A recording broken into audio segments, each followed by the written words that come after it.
Un gusto de estar de nuevo con ustedes en este tercer programa de Construyendo la Verdad y ahora con el tema de qué significa la democracia para nosotros. Claro. Bueno, tendríamos que tomar el término y sus raíces, ¿verdad? Que democracia viene de demos, pueblo, y kratos, poder, que realmente es el poder del pueblo, el poder de la gente, representado en una forma de vida, en toda una estructura de vida, en donde todo el mundo tiene iguales derechos y donde la igualdad de derechos debe de ser predominar. Sí, sí, yo estoy básicamente de acuerdo. Añadiría que en ese sentido no es exclusivo de la política, sino que tiene que ver con todos los aspectos sociales y culturales de las personas y de las comunidades. Por eso mismo la democracia no puede circunscribirse a un proceso electoral. El proceso electoral puede ayudar o coadyuvar a la democracia, pero puede no. O sea, depende de cómo se va dando justamente esa participación a favor de la gente, ¿no? Y el asunto que tiene que ver con los consensos, que tiene que ver con los acuerdos, que tiene que ver con las tomas de decisiones y cómo se establecen, ¿verdad? Esas relaciones para llevar a cabo esos acuerdos, esa toma de decisiones, ese control de parte de la gente, tiene que ver con la democracia y aborda temas desde lo doméstico, cómo se da la interrelación familiar, de los diferentes tipos de familias. Claro. Que creo que hay como 20 tipos de familias en la actualidad, y cómo se van dando esas interrelaciones entre los familiares para que podamos hablar de una construcción democrática que a final de cuentas también tiene que ver con la construcción de la verdad, en la medida en que se van tomando la versión de cada integrante de la familia, y así también con respecto a la escuela, con respecto a la iglesia, con respecto a la cultura, las festividades, los deportes, un sinnúmero de acciones, ¿verdad? O de interacciones que llevamos a cabo en la vida cotidiana, en el trabajo, ¿verdad? En el comercio, en cómo nos integramos a los espacios de la ciudad, urbanos, o a las carreteras o a los campos, ¿no? Cómo estamos dentro de nuestro territorio y la interrelación que existe entre los diferentes grupos sociales y culturales, y quién toma los acuerdos, quién toma las decisiones, quién define qué espacios usamos y qué espacios no usamos. O sea, ahí está la democracia, no es solamente una cuestión meramente electoral, claro, sino quién tiene el control sociocultural, socioeconómico y por supuesto sociopolítico con respecto a cada una de estas decisiones, cada uno de estos aspectos de la vida del ser humano, ¿no? Y también de lo doméstico, decíamos, ¿no? Donde va transversalmente el aspecto de género, y no digamos en nuestro país el aspecto intercultural, ¿no? De los pueblos originarios de nuestro país, que existían mucho antes de que existiera la democracia moderna actual, ¿no? No existía el Estado tal como ahora lo conocemos, ¿no? Claro. Entonces hay un sinnúmero de temas que abordar en la democracia. Claro, creo que trataste un tema fundamental, es decir, la democracia como tal debe de darse desde la familia, debe de haber democracia. Ahora, ¿qué entendemos por democracia? ¿Cómo surge la democracia? La democracia es que se respeten los derechos y las diferencias de cada uno, y que todo mundo tenga voz, y que esa voz valga.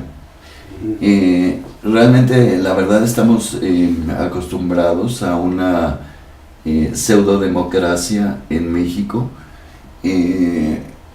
porque realmente la única voz que se escucha es una voz hegemónica de los que tienen y de los que ostentan el poder económico, el poder político, el poder religioso, todos los poderes pues que están presentes dentro de la nación, dentro de la república. Y la verdad es que eso nos afecta muchísimo, porque eso tiene que ver con desigualdad. Claro. Es decir, un país democrático tiene que ser un país igualitario, en donde se respeten los derechos de cada uno.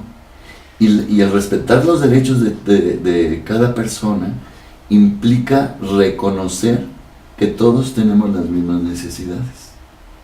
Es decir, tenemos la necesidad de comer, tenemos la necesidad de salud, tenemos la necesidad de vestirnos, de recreación, etc.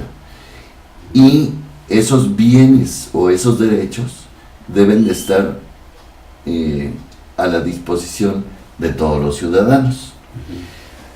Cuando nosotros vemos el salario mínimo en México, es cuando debemos de empezar a reflexionar y darnos cuenta si verdaderamente ese salario mínimo es representativo de un país democrático. Obviamente que no. O sea, implica necesariamente una forma de desprecio a los que están más en las zonas más bajas del país, en donde se les dan pues sueldos miserables y que realmente no les alcanzan para cubrir sus necesidades mínimas indispensables, ¿verdad?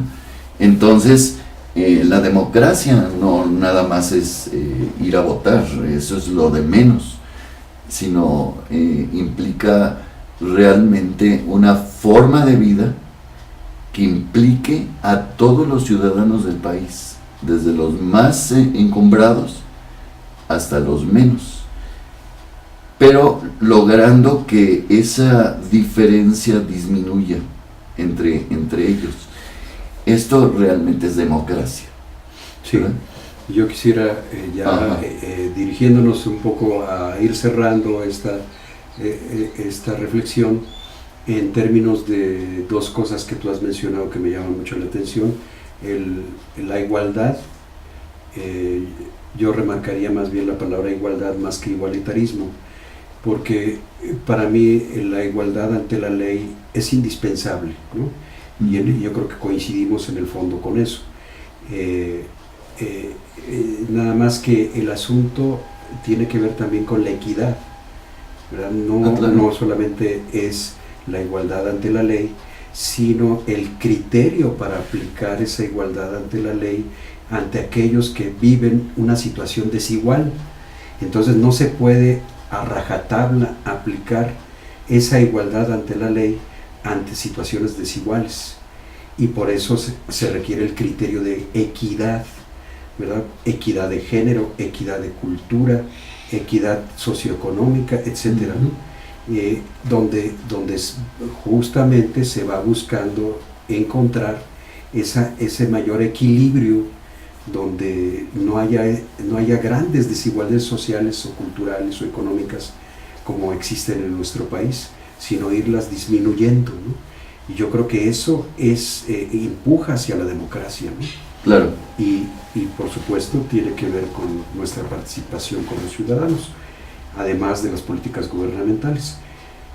Y el otro aspecto con el cual quisiera cerrar es el elemento del voto. Yo creo que,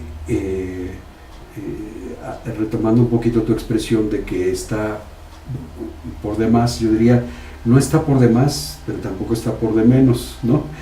Yo diría más bien, hay que encontrarle su justo lugar, ¿no? Claro. Tiene un peso específico dentro de toda la ingeniería de la democracia en nuestro país, que está en ciernes, que está construyéndose de una manera muy tortuosa, muy difícil, muy conflictiva, ¿no?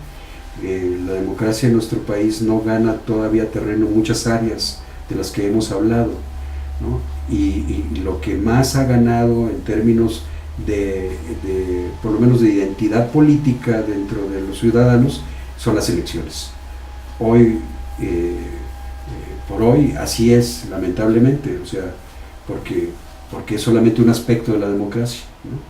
Pero bueno, por lo menos en ese sentido, en la ciudadanía el día de hoy sí se reconoce que el que exista un voto efectivo y limpio sería más democrático que un voto no efectivo y que un voto sucio, ¿verdad? Un voto impuesto, un voto negado, un voto sustraído pues como la palabra de cada uno, ¿no? Como no valorar la palabra de cada uno, no valorar la voluntad de cada uno. Y en ese sentido tiene un peso específico, y en este momento histórico del 2018 yo creo que tiene un peso histórico, claro, que no representa toda la democracia, pero sí es un símbolo, como lo fue en 1910 con Francisco I. Madero, el sufragio efectivo no reelección, ¿no? Que hasta la fecha nos sigue calando, porque todavía ese sufragio efectivo no se hace efectivo del todo en nuestro país, ¿no? Claro. Pues me parece muy, muy interesante lo que platicamos ahorita, y yo creo que para el próximo video que hagamos, ¿qué te parece si tocamos un poquito sobre el voto y las elecciones? Me parece muy bien. Pues muchas gracias por estar atentos. Soy Benito Balán. Y Manuel de Anda, servidor. Hasta pronto.